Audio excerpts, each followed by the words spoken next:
মুখ্য প্ৰশিক্ষক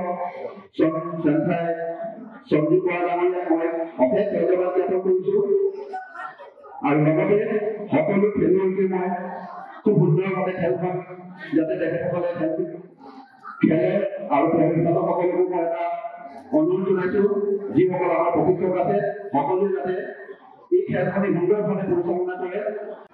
কিন্তু প্ৰায়ে আমি লক্ষ্য কৰোঁ যে আমাৰ ইয়াৰ যিবিলাক থলুৱা ক্ৰীড়া আছিলে সেই থলুৱা ক্ৰীড়াবিলাকৰ মাজত আহি এই বিদেশৰ ক্ৰীড়াটোৱে নিজৰ আসনখন দখল কৰি ল'লে। তাৰমানে আমি এটা কথা বুজিব লাগিব যে ইয়াৰ গুৰুত্ব আছে।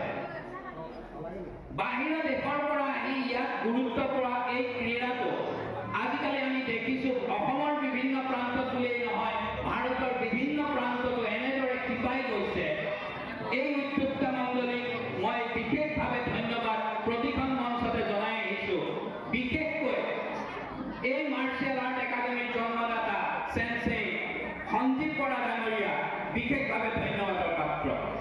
আৰু আজি যে এই ক্ৰীড়াৰ কাৰণে এই প্ৰতিযোগিতাৰ কাৰণে অসমৰ বিভিন্ন প্ৰান্তৰ পৰা সকলোকে আনি ইয়াত সমবেত কৰাব পাৰিছে এই খঙীয়া মাৰ্চিয়েল আৰ্ট একাডেমী সঁচাকৈয়ে ধন্যবাদৰ পাত্ৰ।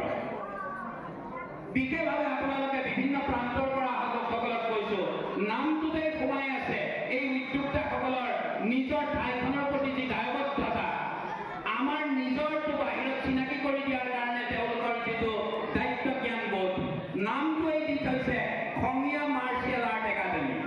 মাৰ্চিয়েল আৰ্ট একাডেমী খঙীয়া বুলি দিয়া নাই, নিজৰ নামটো আগত লৈ আমি আগবাঢ়িছোঁ, সেইটোতেই আছে আমাৰ দায়বদ্ধতা। গতিকে দেৰগাঁও অঞ্চলৰ ভিতৰৰ এটা সৰু অঞ্চল খঙীয়া, এই খঙীয়াৰ পৰাই এই যাত্ৰা তেওঁলোকে আৰম্ভ কৰিছিল। 1995 চনৰ পৰা আহি সুদীৰ্ঘ এই 30 বছৰত তেওঁলোকেনো কি কৰিলে আজি এই প্ৰতিযোগিতাৰ যোগেদি তেওঁলোকে আন কেইবাৰৰ দৰে এইবাৰো প্ৰমাণ কৰিব।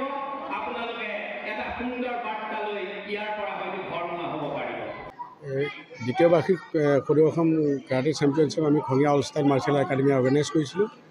এই অৰ্গেনাইজ কৰোঁতে ইয়াত আমাৰ বিভিন্ন জেগাৰ নগাঁও, যোৰহাট, বিভিন্ন জেগাৰ আমাৰ প্ৰতিযোগী ইয়ালৈ আহিছে আৰু সম্পূৰ্ণ প্ৰতিযোগী আমাৰ ইয়াত 250ৰ ওপৰত প্ৰতিযোগী হৈছে আৰু বহুত সুন্দৰভাৱে আজি খেলখন হৈছে আৰু ভাল লাগিছে যে আজি এই নৱবৰ্ষৰ যিখন খেল সঁচাই ভাল লাগিছে আৰু আগন্তুক দিনত যাতে মই ইয়াতকৈ ভাল কৰিবলৈ পাৰোঁ, এই নিজৰ জেগাটুকুৰাৰ নাম কঢ়িয়াব পাৰোঁ, তাৰহে কামনা কৰিছোঁ।